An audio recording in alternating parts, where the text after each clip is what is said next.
When my son told me that I would not be welcome at his house for Christmas, I smiled, got in my car, and made one call.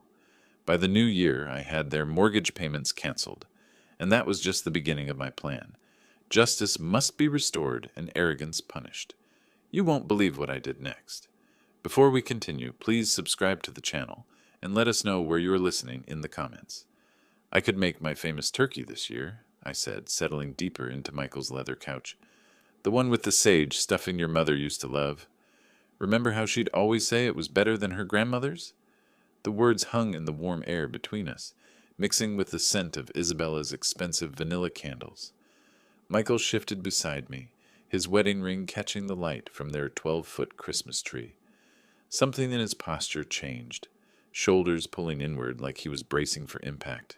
Dad, unfortunately, you won't be welcome here for Christmas. The words hit me like a physical blow. I blinked, certain I'd misheard. What do you mean? Why wouldn't I be welcome? Michael couldn't meet my eyes, his gaze fixed on the marble coffee table, the one I'd helped him pick out last spring when Isabella decided their old furniture wasn't sophisticated enough. Isabella's parents are coming and they'd prefer if you weren't here. My hands went cold. They'd prefer?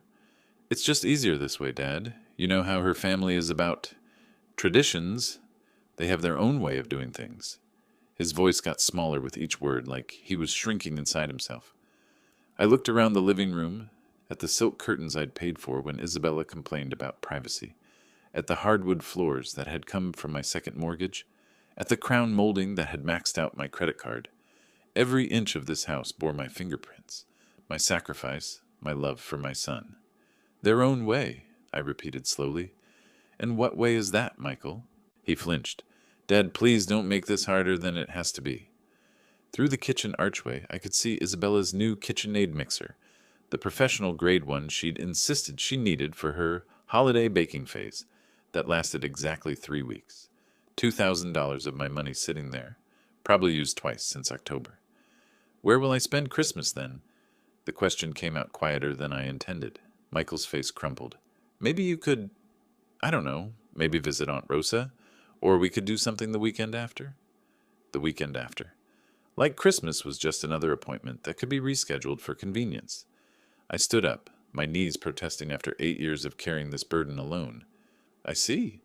Dad, wait. But I was already moving toward the door, past the family photos where my face grew smaller and more distant in each frame, past the coat closet that held Isabella's $1,000 jackets. My hand found the doorknob, solid and cold under my palm. Son, I said without turning around. Tell Isabella's parents, I said, Feliz Navidad. The December air hit my face like a slap as I walked toward my truck. Behind me, I heard Michael call my name once, then the soft click of the door closing. Final. Absolute. I sat in the driver's seat for a moment, engine off, watching the Christmas lights twinkle in the windows of houses I'd never be welcome in. My phone buzzed, probably Michael wanting to smooth things over with empty promises and guilt. I didn't answer. Instead, I turned the key and drove into the darkness, leaving behind the warm glow of the house I'd bought, but would never belong in. The heater hummed against the December cold as I navigated the familiar streets toward home. South Hills sprawled around me, every neighborhood corner holding memories of the man I used to be, the one who believed family meant everything, who'd give his last dollar to see his son smile. That man was a fool. I stopped at the red light on 29th and Grand, watching a young father load Christmas presents into his SUV. His kids pressed their faces against the window, breath fogging the glass with excitement. Once upon a time, that had been Michael and me. Before Isabella, before I became nothing more than a walking ATM with inconvenient emotions, the numbers started rolling through my head like a broken slot machine. $2,800 every month for 5 years.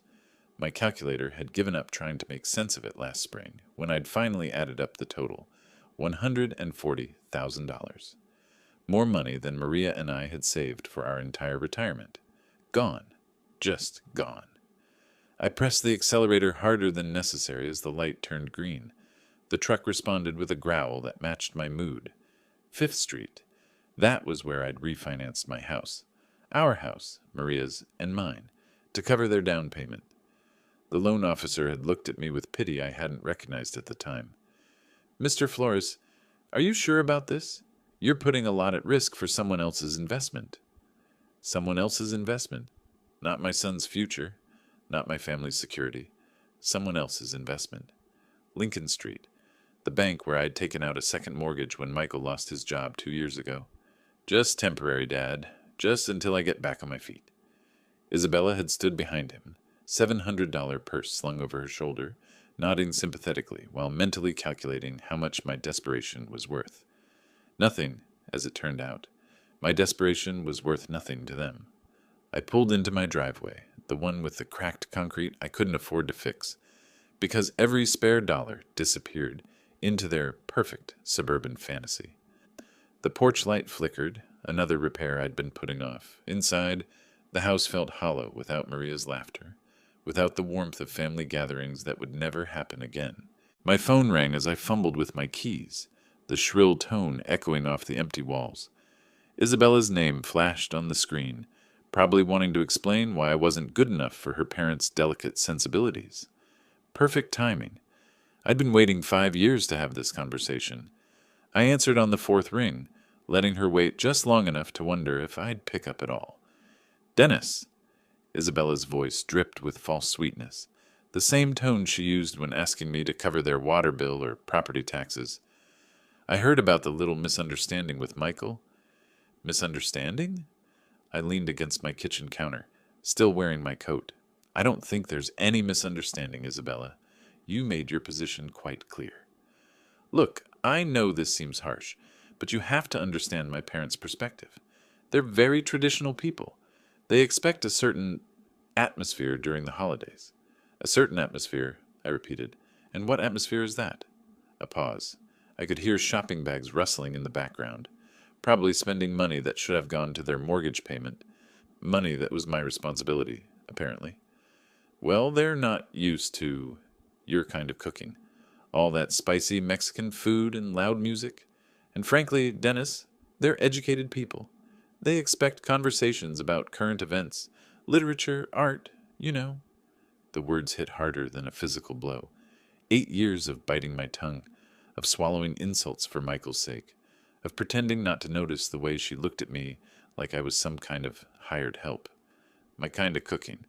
My voice stayed level, controlled. "You mean the food you ate every Sunday for 3 years when money was tight? The tamales you said reminded you of your grandmother?"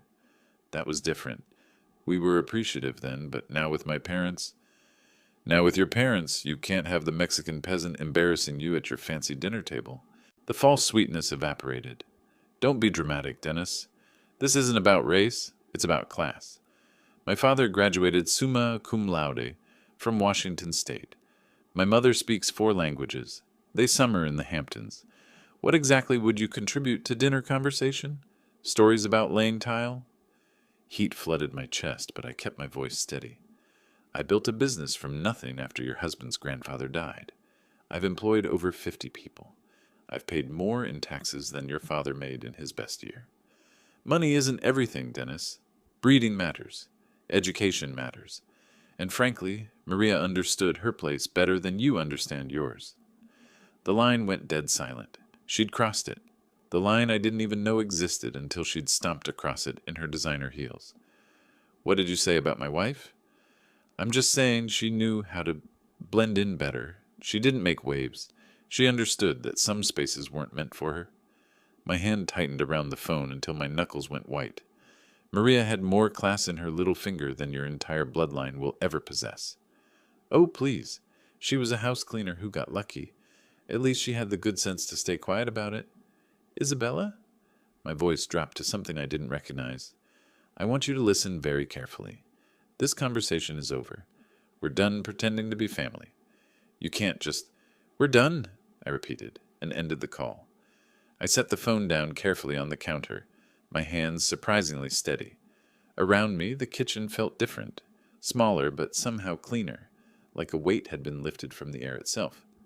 I walked to my desk in the corner, pulled out the manila folder I'd been avoiding for months. Bank statements, mortgage papers, 5 years of automatic transfers that had bled me dry while they lived like royalty. Time to stop the bleeding. Part 4. The first decision, canceling the mortgage. The documents spread across my kitchen table like evidence at a crime scene. 5 years of bank statements, each one showing the same automatic transfer. $2,800 on the 15th of every month, vanishing from my account into theirs. A paper trail of my own stupidity. I pulled out my calculator and started adding. The first year, $33,600. The second year, another $33,600. By the third year, I'd stopped buying myself new clothes. The fourth year, I'd started shopping at discount grocery stores. This year, the fifth year, I'd been eating peanut butter sandwiches for lunch to make ends meet. $143,400. Not counting the down payment, not counting the times I'd covered their utilities when Isabella's shopping addiction got out of hand. Not counting the new roof, the landscaping, the furniture that was essential for their lifestyle. I sat back in my chair, looking at the numbers until they blurred. Maria's life insurance money, my retirement savings, the college fund we'd started for grandchildren I'd apparently never be allowed to see. All of it gone, poured into a house where I wasn't welcome for Christmas dinner. I reached for my phone, scrolled through my contacts until I found the number for my bank. The automated system offered me options in English and Spanish. How thoughtful, how accommodating to people like me. Customer service, this is Jennifer. How can I help you today? I need to cancel an automatic transfer, I said, my voice steadier than it had been in years. Certainly, sir. I'll need your account number and some verification information. I rattled off the numbers, watched her type in the background. Professional, efficient, no judgment about why a 62-year-old man was canceling payments to what was probably his son's mortgage. I see the transfer you're referring to, Mr. Flores. $2,800 monthly to Wells Fargo, account ending in 7423.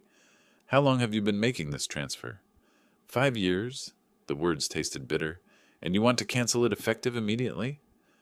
I looked around my kitchen, at the outdated appliances I couldn't afford to replace, at the walls that needed painting, at the windows that leaked cold air because I'd spent my home improvement money on someone else's castle. Effective immediately, I confirmed. Done.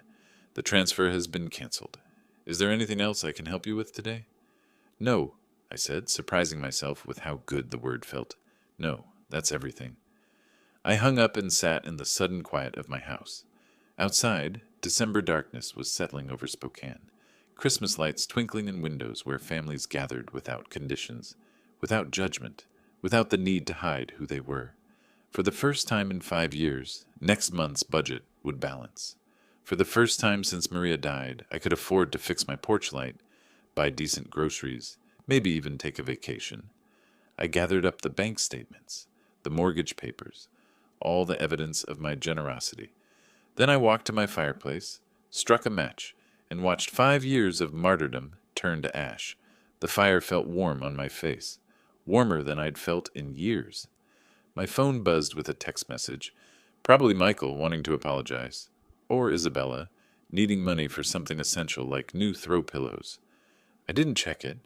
Instead, I poured myself a glass of the good whiskey, the bottle I'd been saving for a special occasion that never seemed to come. Tonight felt special enough.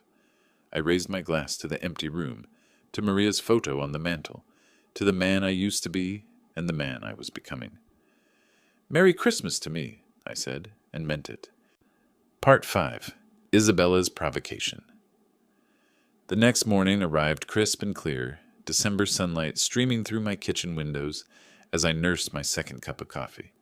For the first time in years, I wasn't calculating how much money would disappear from my account in 3 days. The freedom tasted better than the Colombian blend I'd finally allowed myself to buy. My phone rang at exactly 10:47 a.m. Isabella's name flashed on the screen like a warning label. Dennis!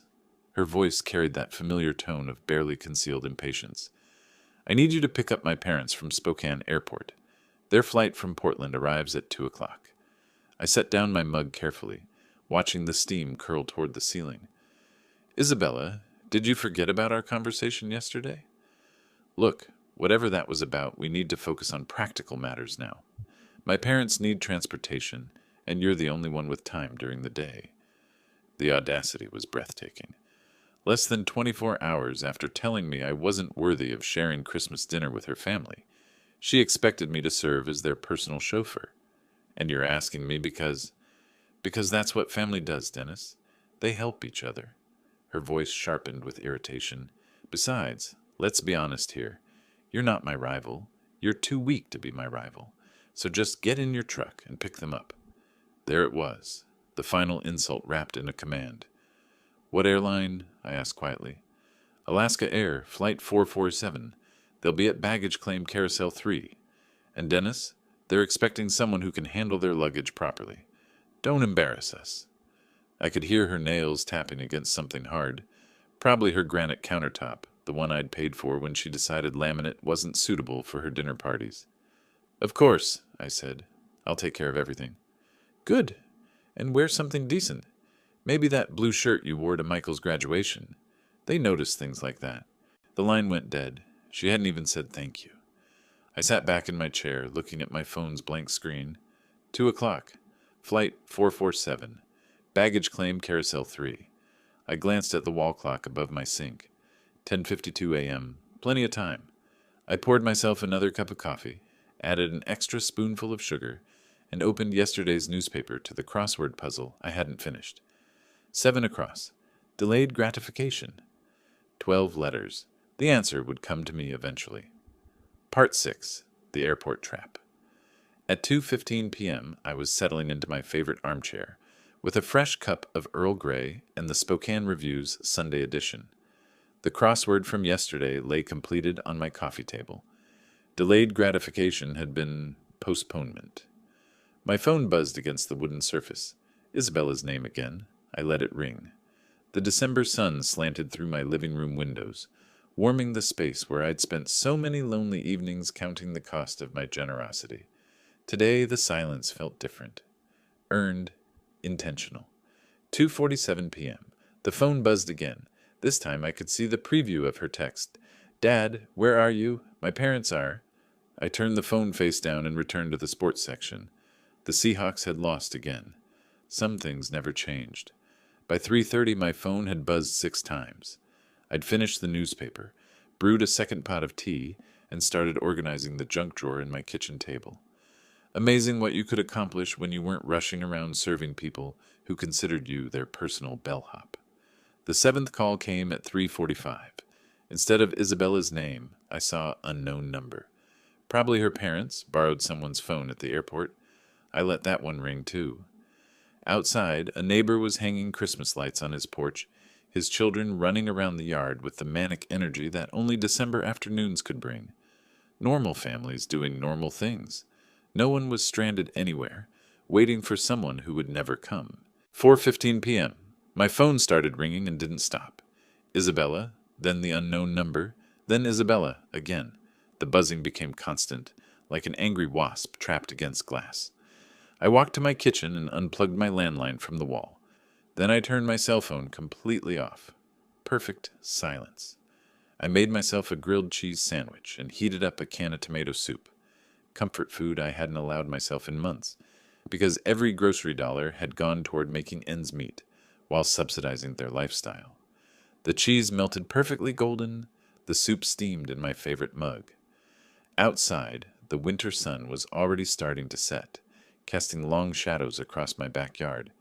Somewhere across town, 3 people were probably standing in an airport parking garage, arguing about taxi fare and wondering how their personal servant had the audacity to strand them. The thought made my soup taste even better. By 5 p.m. I'd eaten dinner, loaded my dishwasher, and was considering what movie to watch. It had been years since I'd had an entire evening to myself without worrying about emergency calls for money or last-minute favors. I was reaching for the remote when someone started pounding on my front door. Not knocking, pounding. The kind of aggressive hammering that rattled the frame and announced pure fury. I set down my tea and walked slowly toward the sound, already knowing exactly who I'd find on the other side. The pounding intensified as I approached the door, each blow more violent than the last. Through the peephole, I could see 3 figures crowded on my small porch, like wolves circling prey. I opened the door to find Cody Jenkins's red face inches from mine. "What the hell is wrong with you?" he shouted, pushing past me into my living room without invitation. "We waited at that goddamn airport for over 3 hours." Catherine followed him, her usually perfect hair disheveled, her lips pressed into a thin line of pure hatred. "This is completely unacceptable behavior from someone your age, Dennis. Absolutely barbaric." Isabella brought up the rear, her designer coat wrinkled, her makeup smeared. "You humiliated us. Do you have any idea what you've done? My parents had to take a $40 taxi because you decided to get out of my house." My voice cut through their chorus of rage like a blade through silk. They stopped mid-rant, shocked by the steel in my tone. "Excuse me?" Cody's face went from red to purple. "You don't get to make demands here, buddy. Not after what you pulled today." "This is my house," I said quietly, not moving from my position by the door, "and I want you out. Now." Catherine stepped forward, her voice dripping with the kind of condescension she'd perfected over decades of looking down on people like me. "Dennis, you clearly don't understand the magnitude of your mistake. My husband has connections throughout this city. Business connections, social connections. You can't treat people like us this way and expect—" "This was a lesson for you," I interrupted, meeting her gaze steadily. "A lesson about your excessive arrogance and your poor treatment of people you consider beneath you." Isabella's mouth fell open. "A lesson? Who do you think you are to teach anyone anything? You're nobody. I'm someone who finally stopped being your personal bank account and taxi service." I stepped aside and held the door open wider. "The lesson is over. You can leave." Cody jabbed a finger toward my chest, but didn't quite dare touch me. "You have no idea who you're messing with, old man. I've been in this town longer than you've been breathing its air. I know people, important people, people who can make your life very, very difficult."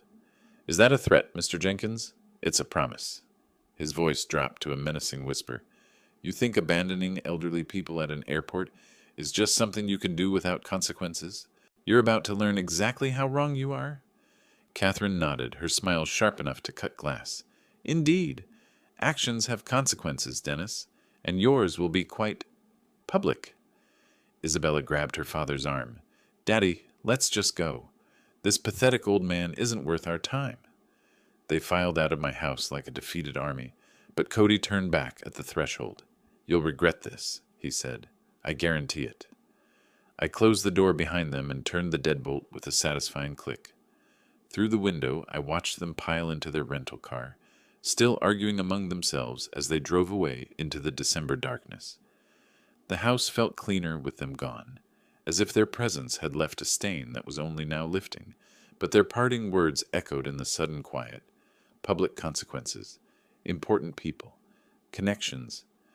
I walked back to my living room and picked up my tea, still warm in its mug. For the first time in this whole mess, I felt something that might have been concern, but it was overwhelmed by something much stronger: anticipation. 3 days later, I was enjoying my morning coffee and scanning the Spokane Review when I saw my own face staring back at me from page 3.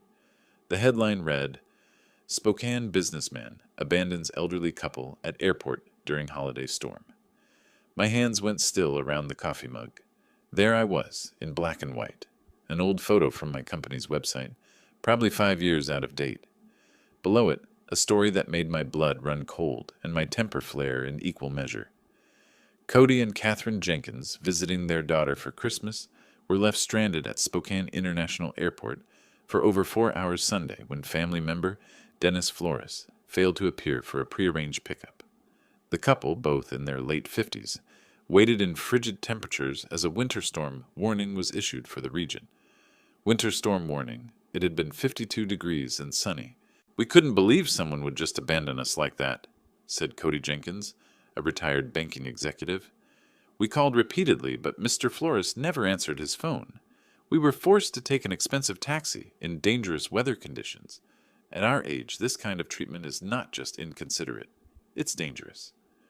The article continued with quotes about my pattern of erratic behavior and concerns about my mental state. Cody had painted himself and Catherine as helpless victims of a cruel old man who'd suddenly snapped without provocation. No mention of the Christmas dinner rejection, no context about Isabella's demands or their years of financial exploitation. Just me, the villain who abandoned poor elderly tourists during a blizzard that existed only in Cody's imagination. I set down my coffee and read the article again, slowly, then a third time.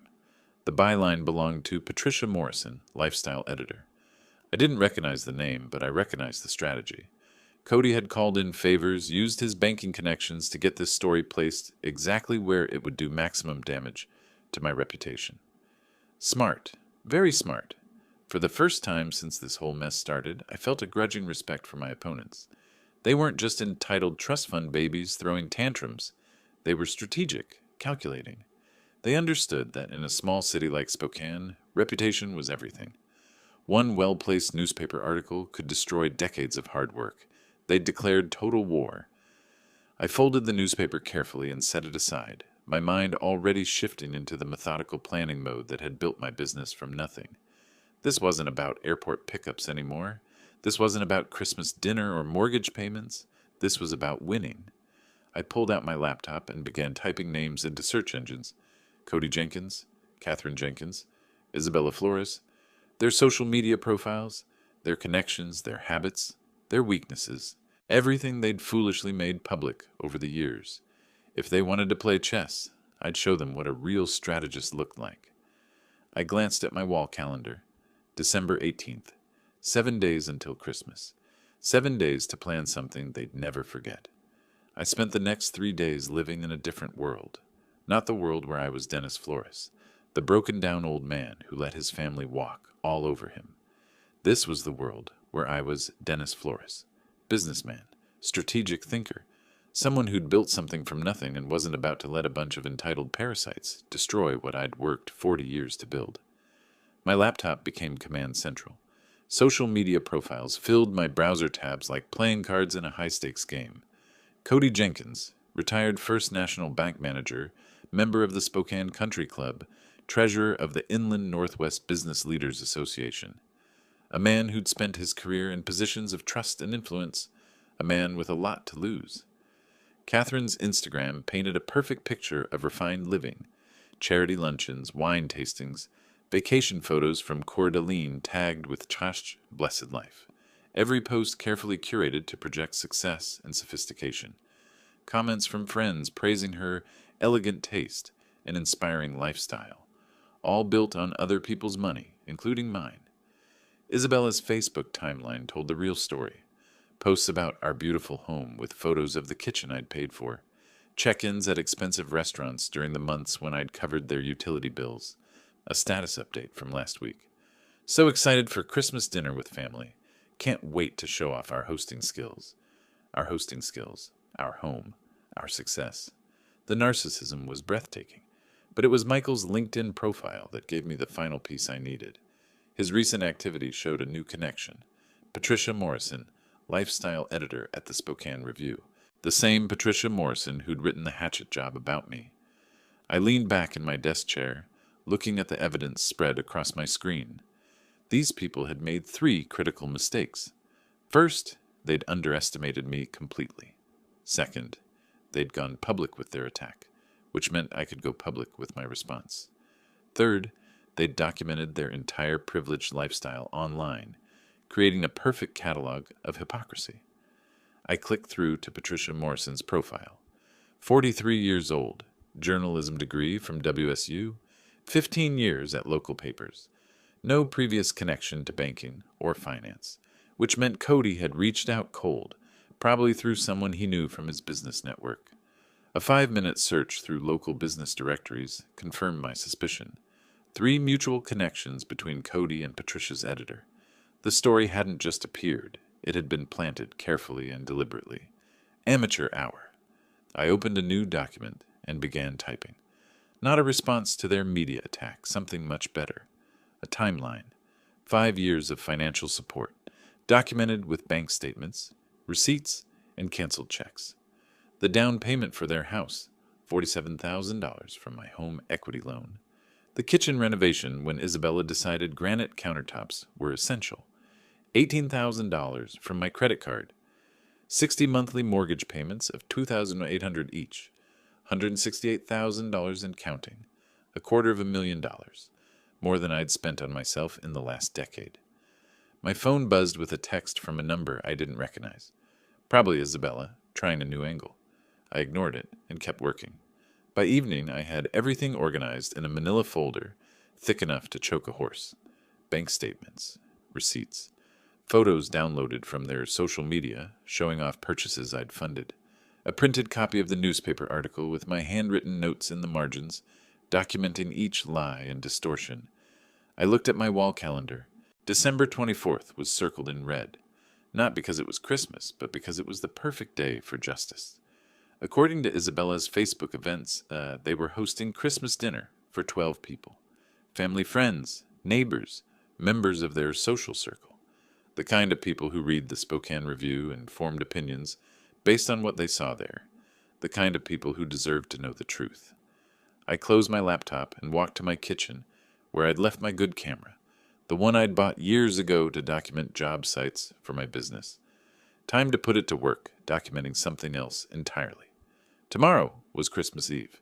Tomorrow, Cody Jenkins and his family were going to learn what happened when you declared war on someone who actually knew how to fight. Christmas Eve morning dawned gray and cold, the kind of Spokane winter day that made you grateful for warm houses and family gatherings. Too bad I wouldn't be welcome at either. But I had other plans. I laid out my evidence like a lawyer preparing for trial.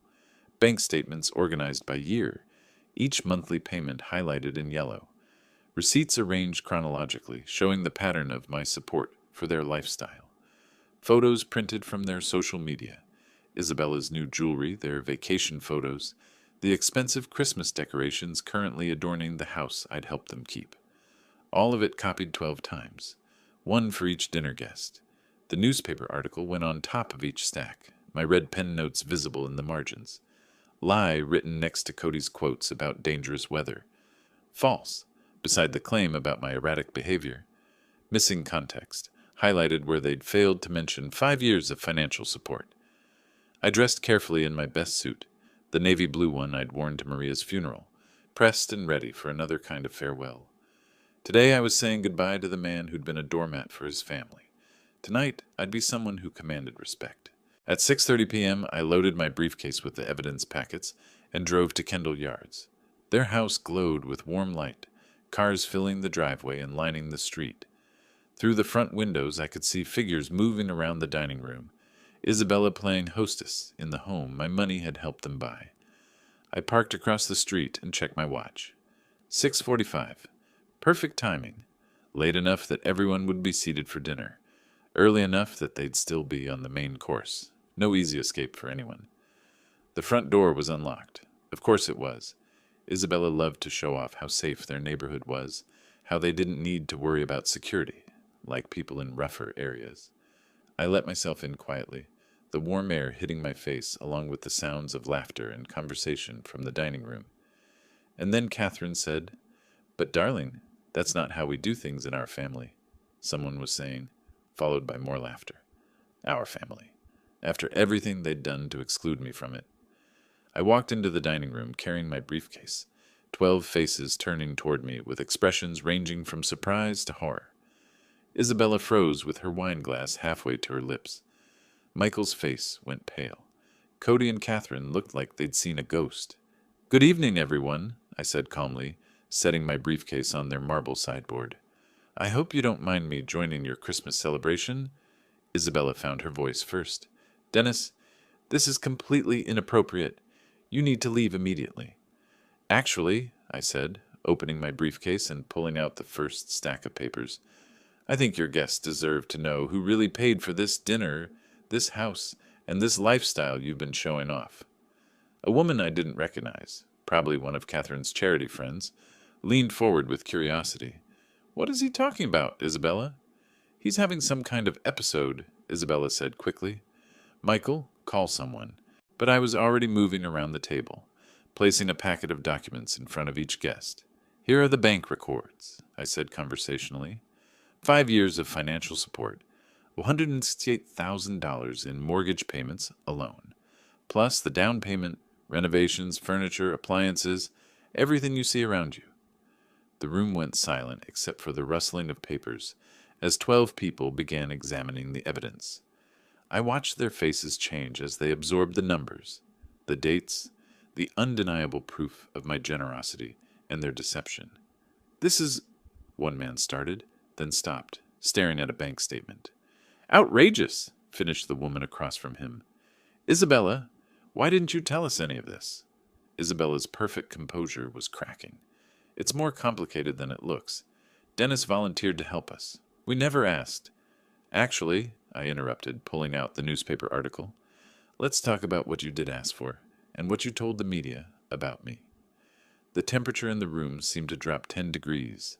I placed copies of the newspaper article on the table, watching as the dinner guests recognized my photo from the unflattering story that had run 3 days earlier. "Now," I said, my voice carrying clearly through the sudden silence, "let's talk about the real manipulators in this family." Cody's face had gone from red to ashen.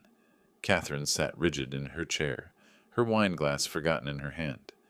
"Mr. Jenkins here used his banking connections to plant this story," I continued, tapping the newspaper. "Notice how I'm portrayed as unstable and dangerous, abandoning poor elderly people in freezing weather." A gray-haired man in an expensive sweater looked up from the article. "Cody, what is this about?" "The weather was 52 degrees and sunny," I said before Cody could answer. "And they weren't stranded tourists. They were Isabella's parents, coming to the Christmas dinner I'd been banned from attending because I wasn't good enough for their company." Catherine finally found her voice. "That's not... We never said..." "You never said what, Catherine?" I pulled out my phone where I'd screenshotted several of Isabella's social media posts. "That I was too low-class for your parents? That my Mexican food and working-class conversation would embarrass you in front of your educated friends?" The woman I'd identified as one of Catherine's charity friends shifted uncomfortably.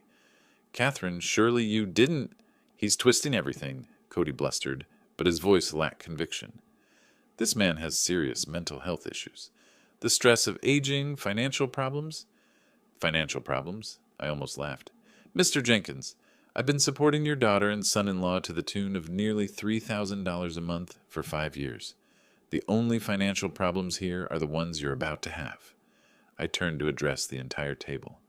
"These people have taken $200,000 from me while calling me names behind my back. They've manipulated my son against me, banned me from family gatherings, and when I finally stood up for myself, they tried to destroy my reputation in the newspaper." Michael spoke for the first time, his voice barely above a whisper. "Dad, I didn't know about the newspaper." "Your wife knew," I said quietly, "and her parents orchestrated it. They turned me into a villain for refusing to be their personal ATM and chauffeur." The social dynamic in the room was shifting like tectonic plates. I could see it in the guests' faces, the gradual realization that everything they'd been told about tonight's generous hosts was built on lies. "This is unconscionable," said an elderly woman in pearls staring at the bank statements. "Cody, how could you let your daughter take advantage of this man's generosity, then attack him publicly when he stopped enabling it?" Cody's carefully maintained facade was crumbling. "You don't understand the full situation." "I understand perfectly," the woman interrupted. "This man has been supporting your family financially while you treated him like hired help. And when he finally said no, you tried to ruin his reputation." Catherine's voice came out strangled. "He abandoned us at the airport. After you told me I wasn't welcome at Christmas dinner because my presence would be inappropriate for your parents," I said calmly. "After 5 years of paying their bills while you looked down on me for my ethnicity and education level." The silence was deafening. 12 people staring at Cody and Catherine with expressions ranging from disgust to embarrassment for having associated with them. Isabella made one last desperate attempt to control the narrative. "Everyone, please. This is a family matter that's gotten out of hand." "No," I said firmly. "This stopped being a family matter when you made it public, when you used the newspaper to attack my character, when you decided my reputation was acceptable collateral damage for your pride." I looked around the table at faces I didn't recognize but who now knew exactly who I was. "I wanted you all to know the truth before you read about Dennis Flores in the paper again. Because you will read about me again, but next time it'll be the real story. I closed my briefcase and straightened my tie. Enjoy the rest of your dinner. It's the last one I'll be paying for. As I walked toward the door, I could hear the eruption beginning behind me. Voices raised in accusation, questions demanding answers, the sound of a carefully constructed social facade falling apart. It was the most beautiful Christmas music I'd ever heard. The letter arrived on a Tuesday morning in March, delivered by certified mail with the weight of legal consequences behind every word. I signed for it at my front door, noting how the spring air smelled of new growth and possibility instead of the winter desperation that had marked those dark December days.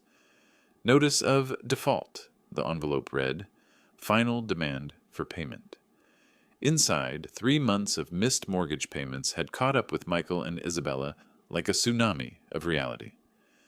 $8,400 in arrears, 14 days to bring the account current, or face foreclosure proceedings on the house I'd helped them buy. I set the letter aside and returned to my coffee, reading it the way you'd read news about distant weather. Interesting, but not your problem anymore. My phone had been ringing for weeks with increasingly desperate calls. Isabella's number blocked after the first hysterical voicemail. Cody and Catherine, whose social standing in Spokane had evaporated like morning mist after their Christmas dinner humiliation. Even Michael, whose calls I'd been ignoring out of a mixture of anger and curiosity about how long it would take him to swallow his pride. The answer, apparently, was 97 days.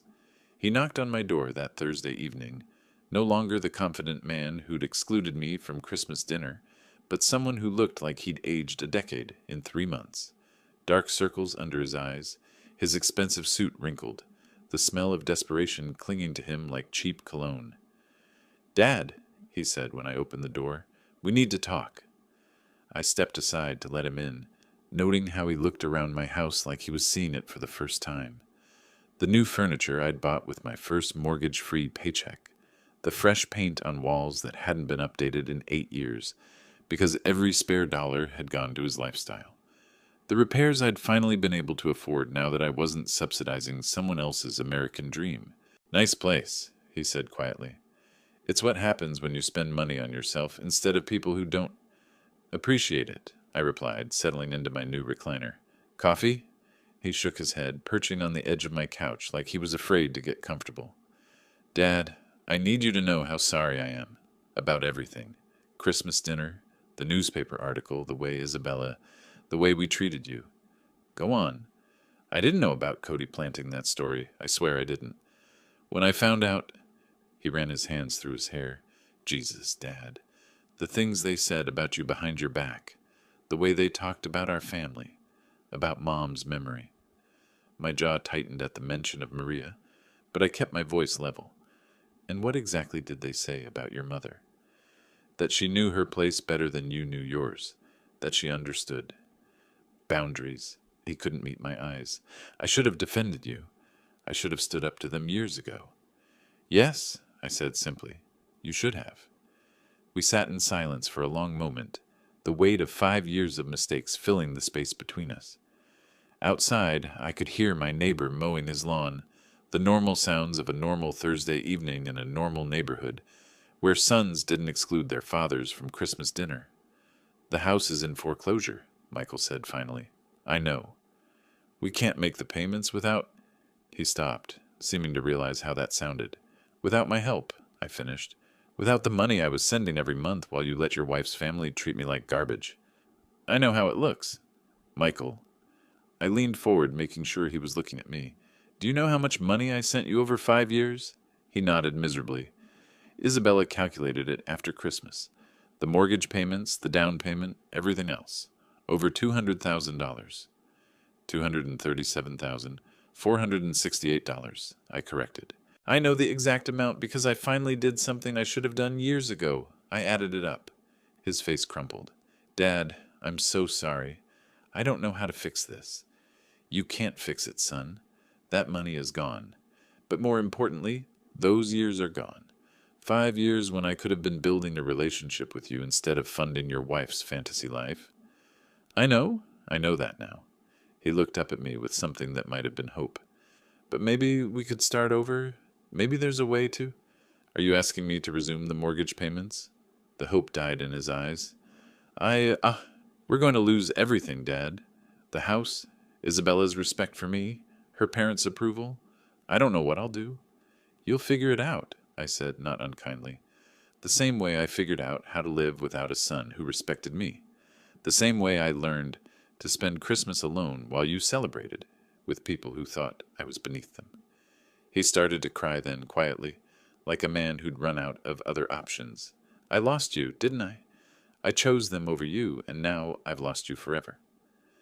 I watched him for a long moment, this man I'd raised and loved and sacrificed for, who'd let his wife's family convince him that his father wasn't good enough for their company. Michael, I said finally, you didn't lose me. You gave me away. There's a difference. He wiped his eyes with the back of his hand. Is there any chance, any way you could forgive me? I forgave you months ago, I said, and meant it. But forgiveness doesn't mean going back to the way things were. It doesn't mean pretending this didn't happen, or that I'm going to resume paying for a lifestyle that came with the condition that I be grateful for scraps of your attention. Then what does it mean? I stood up and walked to my mantel, where Maria's photo sat next to a new picture. Me with Rosa and her family at Easter dinner, the first holiday I'd spent with people who actually wanted me there. It means that if you want a relationship with me, you'll have to build it from scratch. It means showing me respect instead of demanding I earn it. It means making choices based on what's right, not what's convenient. I turned back to him, and it means that the next time someone, your wife, her parents, anyone, tries to exclude me from family gatherings, you'll remember who actually acts like family. He nodded slowly, understanding perhaps for the first time that respect wasn't something you could take for granted. The house, he asked quietly, isn't my problem anymore. I sat back down, feeling lighter than I had in years. You're a grown man, Michael. Figure it out like grown men do. Get a job that pays enough to cover your bills.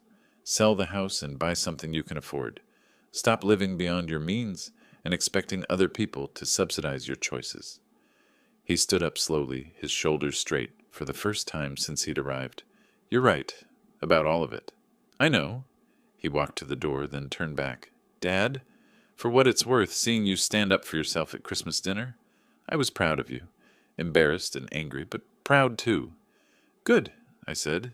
Maybe there's hope for you yet. After he left, I poured myself a glass of the good whiskey and stepped onto my back porch.